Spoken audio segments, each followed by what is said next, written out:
Good afternoon, students. Today we are starting second part of the first lesson. The topic is the making of nationalism in Europe. So in this topic we are going to learn what was the condition of Europe in the mid 18th century and how the nationalism was created in the European society. So for that, if you will think about Germany, Italy, Switzerland, what we know today, it was not the nations in the 1815s. So that time these nations were divided into the small kingdoms, duchies and cantons. Here kingdoms means the area ruled by one king or queen. Duchies means the area ruled by the duke or the duchess, and cantons were the sub parts of the kingdoms. In this part, different kinds of people were living.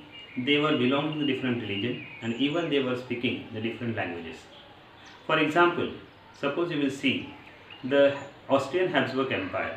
In that empire, it included the Alpine region, Tyrol, Austria, even Bohemia. Here, most of the people were German speaking. It included again some Italian speaking part like as Lombardy and Venetia. Along with that, there were other people also. They were belonging to the different regions, different religion, different languages, and these differences did not properly promote the idea of the nationalism. Here the only thing was, the only tie binding this diverse group to their nation was their allegiance with their emperor. It means what? That time in Europe there were no such kinds of nation which we can say as a nation state. These people were just ruled by their autocratic ruler. They had their own autonomous territory and they were following their own rule in their territories.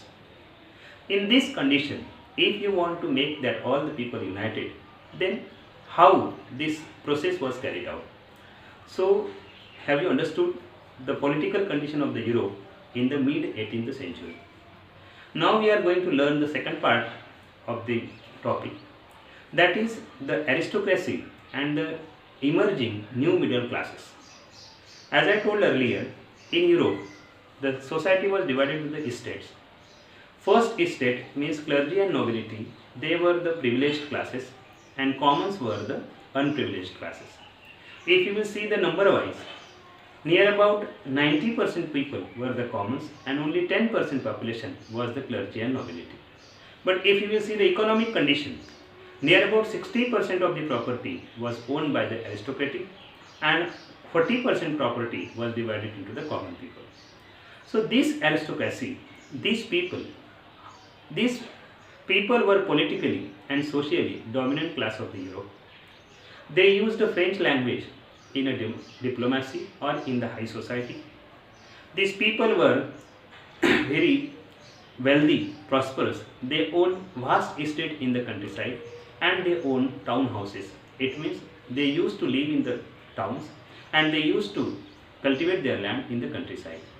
These people were mostly connected with the tie of the marriage among themselves.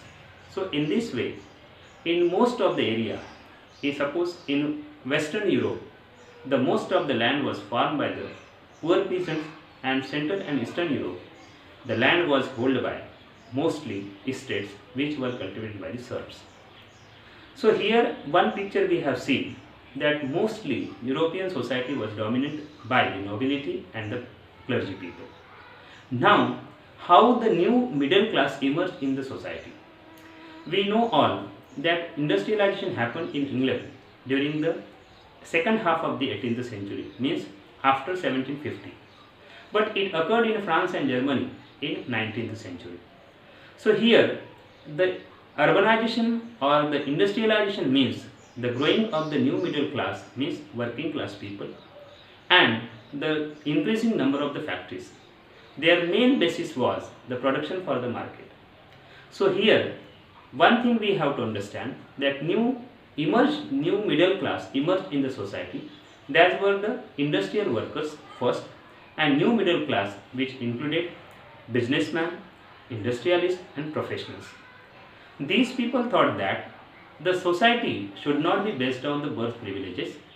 Everybody should have the equal rights, means the feeling of nationalism firstly gained popularity in these newly liberal middle classes, newly educated liberal middle classes, you can say. So, have you understood that aristocratic people, here aristocracy has two meanings. Aristocracy means the highest class in the certain society which has some birth privileges, you can say the noble titles and offices. And other meaning is aristocracy is the form of the government where nobles have right to rule the country. So in this way, these new emerging middle classes firstly try to popularize the feelings of nationalism. So here two topics we have seen: the economic and political condition of Europe during the mid 18th century and how new educated middle class emerged in the society. Now